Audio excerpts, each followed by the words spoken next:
So hello, Matt. How are you doing? I'm doing fine. What about yourself? I'm good. Thank you very much. It's the end of the week. It sure is.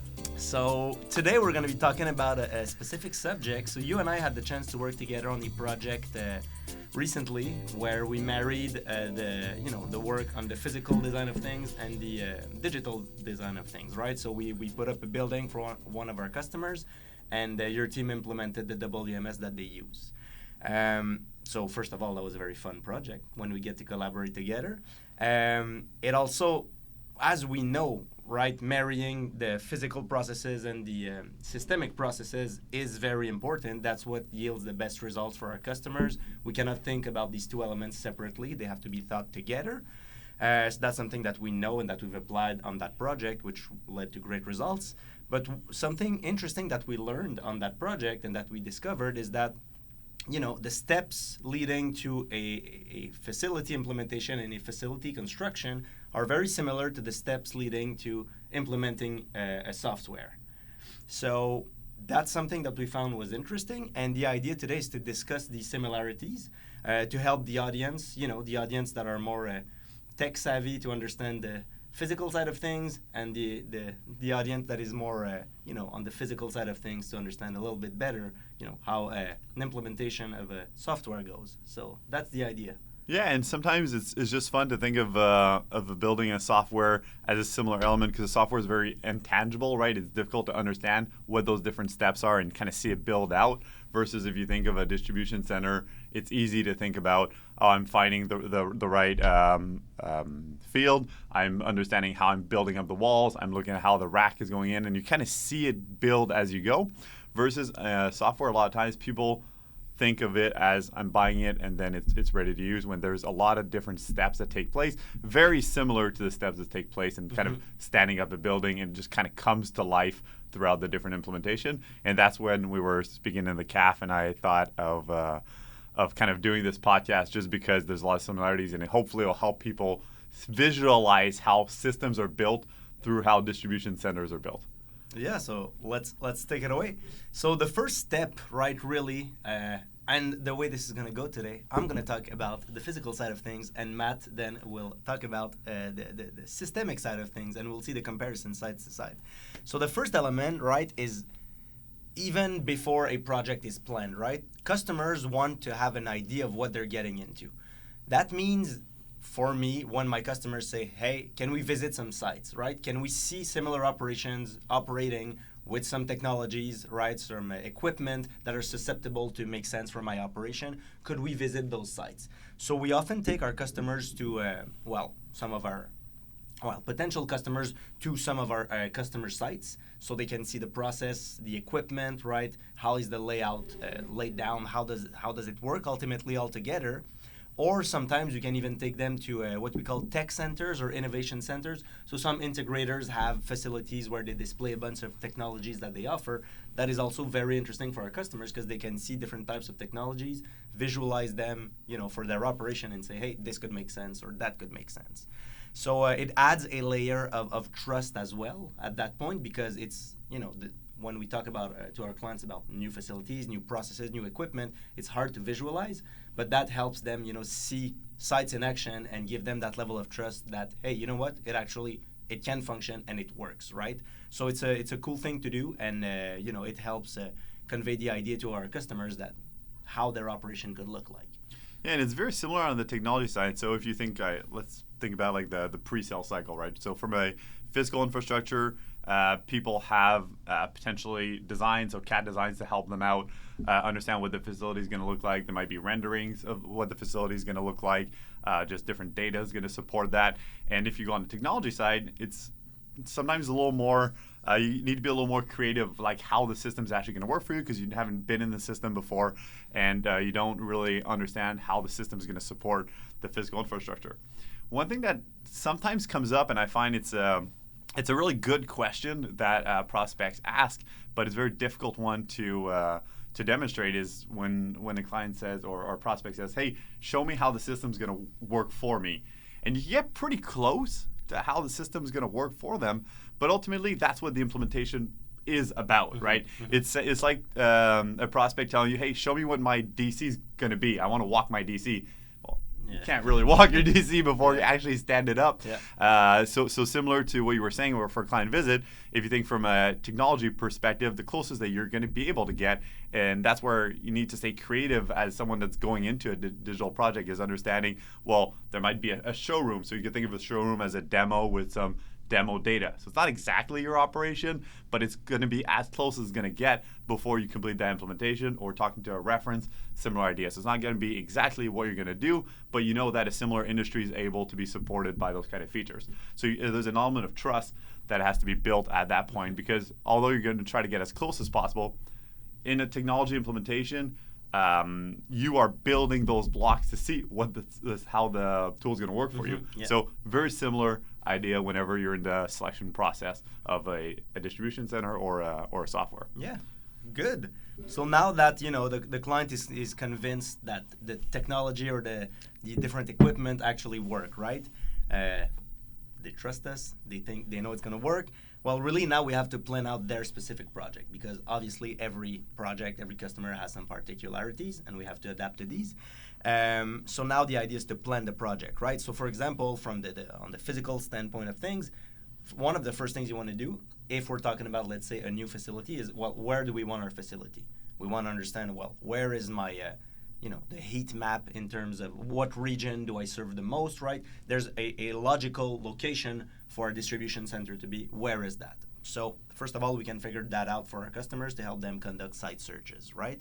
The other element will be to conduct have a very high level idea of the size of the facility. Not necessarily going into really laying it out, but having a general idea of, okay, well, your facility should have 200,000 square feet, therefore you should look for a 400 or 500,000 square feet site, right? Really help them guide those site searches.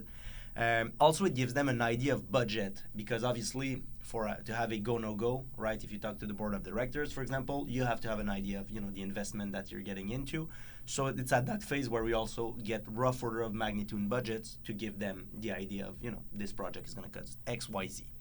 That's when you engage also the key stakeholders to have their buy-in. And yeah, really they can start making up their minds about the project at that point. So it's really everything that comes pre-project. Yeah. Yeah, the only thing maybe I'd add, and I think it's a good parallel, is also how once you've defined and to your point, where's going to be our building, what's the size of our building, what are the key components that we're going to need to it, what is the budget associated to that. If you think a system point of view, it's a very same high-level planning of understanding where the different softwares that are going to be included in this implementation, what are the different features, are there going to be any integrations, what are integration protocols, not necessarily understanding the mapping of these, but just understanding what systems are included, what systems are talking to each other, what systems may be standalone. So just understanding that kind of high-level architecture similar to that high-level building budget, but also a project plan, right? And a lot of people, when they think about technology implementations, they say, oh, it's very different from building a building, because a building is very traditional, very waterfall type of approach. And I agree, but at the same time, I feel like they're very similar in a way where a building is going to have a waterfall project implementation methodology where you're going to have these gates and you're going to have these sign-offs to be able to move to the next step. Technology has a very similar way of working where you're going to want to confirm the design, you're going to want to do initial configuration before going to end-to-end testing, so on and so forth. So it is very similar in terms of waterfall methodology, but where there's sometimes a bit of a debate is there's going to be some iterative feedback in each one of these steps, which is going to be similar in a construction way of how you plan a project. You're going to plan a high-level project plan with these different gates, but then you're going to iteratively work through it and you're going to make these validations, get the feedback from the client and adjust as you go, so that you're not waiting till the end to see the finished product, right? You're kind of seeing the product evolve. So maybe that's the only thing I would add in terms of like a very similar feel, where a lot of people, when they think of construction, they think very waterfall. When they think of implementation, very agile. The reality is no, it's a mix of both, because you need to have some structure to both of these projects and some flexibility inside each one of these steps. Yeah, absolutely. I agree. Yeah, it makes a lot of sense. So now that, the team is on board, everyone's on board. Ready to go, stakeholders are in. Yeah, we know the project is viable. Well, the idea really for when you stand up a building is to come up with the layout. So we had a general idea in the first phase, right, where we said, okay, like it should have, 200,000 square feet. Now we're really getting into the details. So what's the, the different, what's the size, the exact size, the exact configuration, what equipment goes in that facility, right? Do I have single leap racking, pushback racking, shuttle system, any type of automation, conveyors, right? So what equipment should go in that facility, which obviously ties in very closely with the processes that are going to be in place. And any structural element, ultimately, right? The column spacing. You need a specific column spacing depending on the equipment to be able to operate properly. You don't want to have a column right in the middle of an aisle. Operators won't like you very much if that's the design. So it's important to think about these elements through. Or different room sizes, right? How big is my fridge? How big is my freezer, depending on the industry I'm in? If I have a narcotics vault, right? If I distribute narcotics. So all of these other elements, a dangerous goods room, you might have some specification for dangerous goods item in terms of how they're stored. I might need in-rack sprinklers. So all of these elements, right, come together in that layout. And this serves as a basis for the other professionals involved in these projects. Because obviously we have a general contractor, we have architects, we have all of the different professionals, right? HVAC, plumbing, electricity, civil, structural, all of these guys need to be involved in a project. You have your system integrators, Yeah, right? we have That's the whole idea, Absolutely, right? yeah. You talked about what is a facility going to look like? What is the size of the different rooms? What are different zones that we're going to have? Are there going to be any temperature controlled elements to it? So that, if we think of how a construction process then reflects on an integration project, as we're at the blueprinting stage, because that's really what we would call it from a design in a software. When we're at blueprinting stage, we're going to say, okay, well, how does a physical infrastructure get represented in, for example, WMS? So how many locations are we going to have? What are the zones? What are the different ways that we're going to be receiving? How many receiving doors are we going to have? So we're starting to set the infrastructure in the system that will then house the different processes. So we don't know yet what are all the different ways or all the different validations that we're going to do during the receiving, if we're going to do quality control, whatever that might be. But we know we're going to have doors. We know we're going to have bays. We know we're going to have this physical representation inside the software. And as someone thinks about an implementation, that's the first part that you're actually building out and you're starting to see your software come to life, is when you're taking those physical representations and you're bringing them into the software to build your initial canvas, similar to what you would doing in a CAD drawing. You're just doing it in the system. Yeah. Now that we have a layout, what is the next step? Obviously, it's building it out, right? So my building, based on the blueprints, based on all of the iterations that I had with the rest of the project team, you start building the facility. So you lay the foundations, the concrete slab, all of the HVAC, plumbing, electricity goes in, right? All of this, ultimately, you build out the structure. So you need a slab, you need walls, you need columns to support the building. So you really have that structure that's in place, right? That's the first step. And once you have that structure that's in place, then you can add all of the equipment, all of the elements that the operators will ultimately interact with, because the operators don't necessarily interact with the wall or the columns, but they interact with the systems, they interact with the conveyors, they interact with the racking, right? So all of these pieces of equipment that allow for a smooth and efficient operation will go in ultimately, which really is one of the last processes that we need to have in terms of building the facility. Really, equipment comes last once the skeleton has been put up.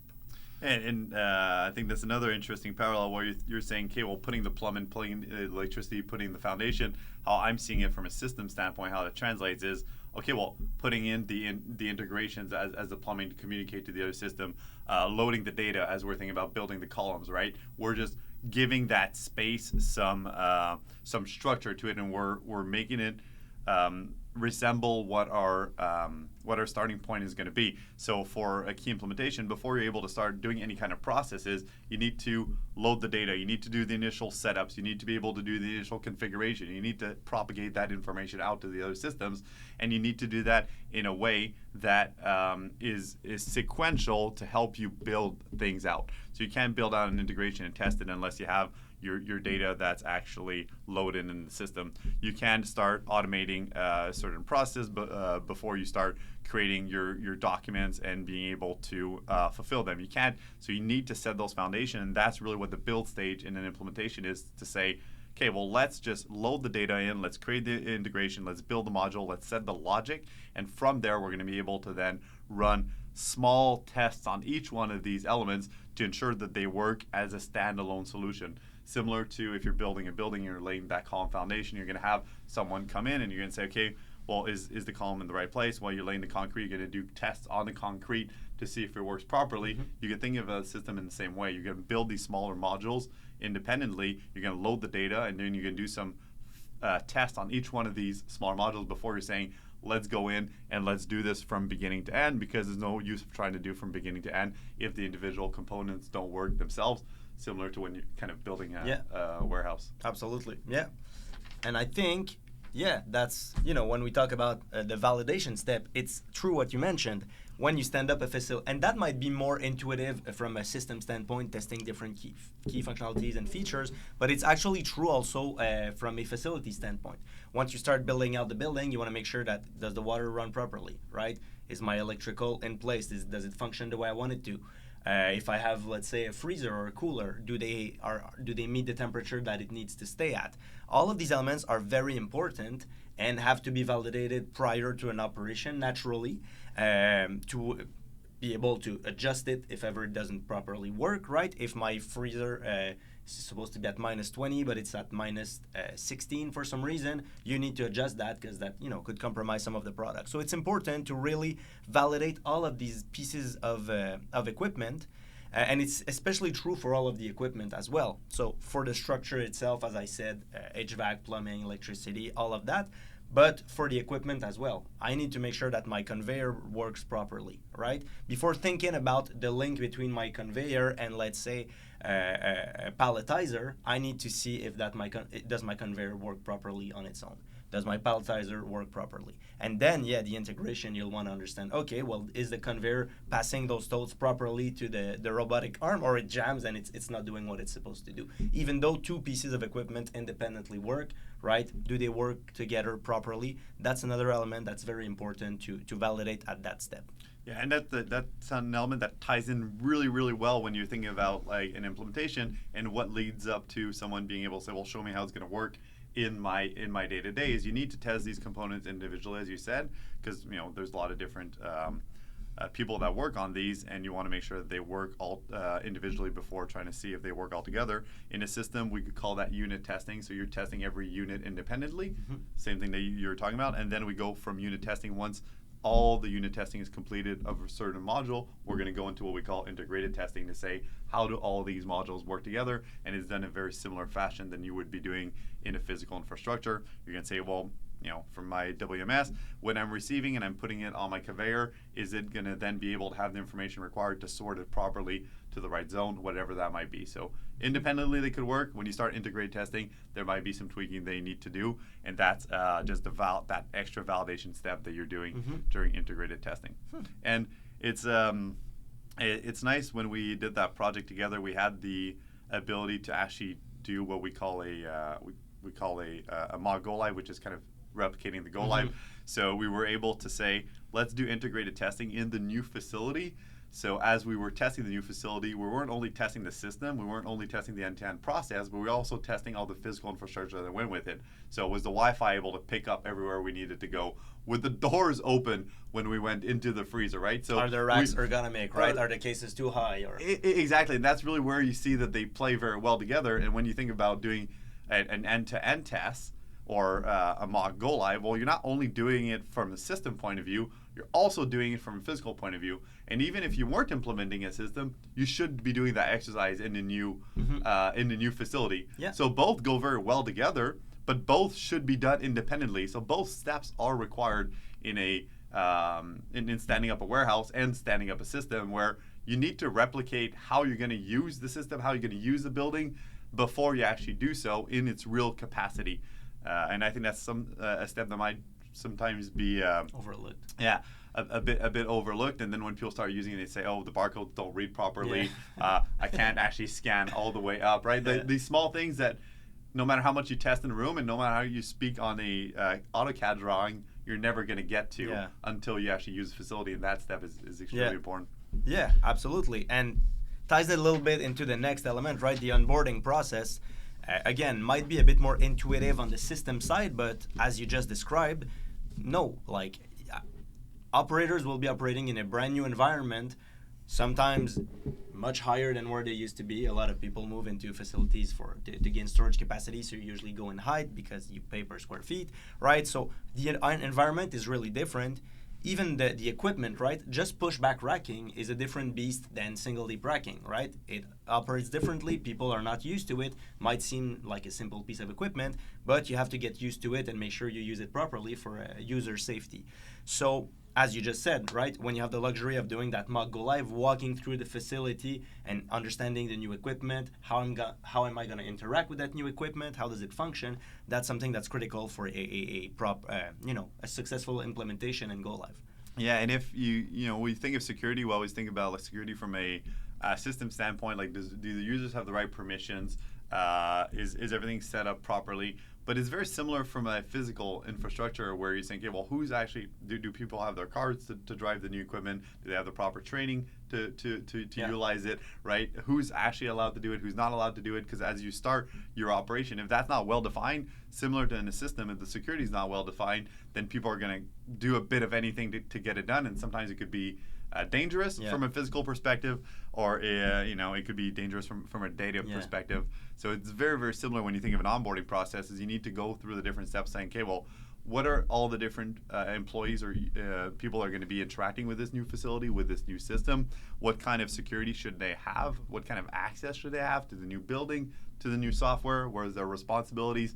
What is their day-to-day kind of going to look like? And you need to show them that in a very precise manner, so whenever they start, they feel that they have knowledge of, well, how are they using the building and how is this technology supporting them with the required permissions. Mm-hmm. Yeah. So now that everyone's onboarded, people know how this is going to work. Ready to go. Mock go live's done. Security's checked. So the next step Everyone really has their vest. is to launch the operation, right? Or the go live. So now that we made sure everything works, operators should know how everything works by now, right? Technically. Yeah. Then you turn the switch on and you start operating in your new spaces. So you start potentially new processes, interacting with new equipment. You lose all of your reference, right? Because usually you were turning left at that rack, and now you have to turn right. So all of these elements are new. So the idea, right, is you start operating the new facility, and we want to make sure that everything functions properly. It's impossible that everything we know that it's not possible for everything to be perfectly 100% smooth. Mitigating the risk. The idea is mitigating the risk. Exactly. That's why we're on site during these operations, to make sure that we can cap these little hiccups, if I can say, and we can then adjust them. And we're going to be on site if we're setting up a new system or if we're launching a new facility, right? Like, it's going to be the same thing. Yeah. If you think about it from either physical or digital infrastructure, is the same idea. You know that when you're going to launch something, if it's a new distribution center, there's going to be required support because, like you said, people were used to turning left, now they're turning right. They weren't used to actually using double deep racks, now they have to. So there's going to be that additional element of support that is required for both a physical and a digital implementation. And the way they support is a very similar way they support, where you need to be on site, you need to be available to answer questions, you need to set up different levels of support. So the first level of support should always be the business themselves in a physical or digital implementation. And then if they're not able to answer the question for change management, then they come to us and we're able to support through that. So it's very interesting how, when we're saying an implementation and we're saying, hey, we could help with implementation projects on the physical or digital infrastructure side, as we've seen, the steps are very, very similar. The rigor is very, very similar. Mm-hmm. It's just applied in a different fashion. Yeah. And the goal of today was also to walk through these, so hopefully people could see a distribution center kind of being built and the different parts of it and how it comes to life and how the DC is going to work for them. But similar how the system comes to life, and a system comes to life in a very similar way than a building comes to life, and that's why. Yes, you could fast track an implementation. You can make sure that you have the right resources and the right availability from those resources on it. But things take time because there's certain steps that need to be followed in a very similar fashion than a distribution center gets built up. Mm-hmm. A system gets built up step by step. And if you try to skip a step, well, you're just going to end up working additional effort and kind of backtracking onto it. Yeah, absolutely. And as you mentioned, right, it's the last steps after go live very quickly will be to adjust these hiccups. A slotting is a good example. You know, the customer told you that this mug was 3 feet by 3 feet by 3 feet, but you realize that it's just a mug, right? Finally, it was the case that was 3 feet by 3 feet Yeah. by 3 feet, not the mug. Yes, exactly. So you have an item, it doesn't fit where you wanted it to fit because you have wrong master data. Well, you're there on the fly to adjust it, find a location that can take on that SKU. So really, it's the fine tuning and making sure that everything becomes smooth, right? So that's really those are the next step after the go live is make sure that they reach their cruising speed and you implement some small improvements here and there. Yeah, physical as well as digital. And I mean, physical could be certain racks need to be repositioned because certain layouts have changed or the products have evolved, whatever that might be. And that kind of brings me to the last point, which is maintaining. You need to maintain your system like you need to maintain a slotting, a slotting, or even like a physical facility, right? You need to have your racks inspected every now and then. Same thing that you need to have your software inspected to a certain extent every now and then to make sure that that people are leveraging the functionality as it was instructed, or that if there's new functionality that's available, you're able to leverage that, so on and so forth. So it's very similar when you think of maintaining it and the kind of ongoing support of a distribution center and a software. You need to think, well, my business evolves, my needs evolve every 3, 6, 9 months. I need to take a step back and look at where I am and see if I need to make any adjustments or alignments. Yeah, and I guess to conclude, the last element that I wanted to talk about is the collaborative aspect of this project, right? Because there are a lot of interdependencies. If you think about standing up a warehouse, well, consultants like us that come up with the layout, right? We need to work closely with architects because architects will say, hey, I need to put a man door here to respect the building code. Okay, well, does that work with our layout? Does it affect our processes in any way? We have to work with the structural engineers, right? If they say, your column spacing doesn't work, well, we have to revise our layout, but we have to maintain the integrity of the operations throughout that process. So that the aspect of collaborating with all of these different parties is very, very important in these projects. And I assume it's similar to you guys if ever we talk about integrating other systems and so on and so forth, right? It is the same idea. You're going to work with other vendors and you need to collaborate well with them. But I would say, as importantly, we need to collaborate with whoever's standing up the building because, for example, if you're saying, hey, we want to design this process and the technology doesn't support that process, you're going to build this very fancy building, but the technology is not going to be able to support it, or vice versa, right? So as you're talking through your design and you're thinking about how you want the inventory to flow through the facility, it needs to be a close collaboration between the system integrator for the warehouse management system and the design team to make sure that everything works properly and that we're able to match the features in the system to the physical implementation that's happening. Yeah. So, well, thanks for taking the time. I thought it was really fun. It's kind of always nice to see how these things are so close together and hopefully helped everyone understand how a software comes to life through all this and how a distribution center just kind of mimics a lot of the steps to this kind of implementation. Yeah. Cool. Have a good Friday, everyone. Enjoy.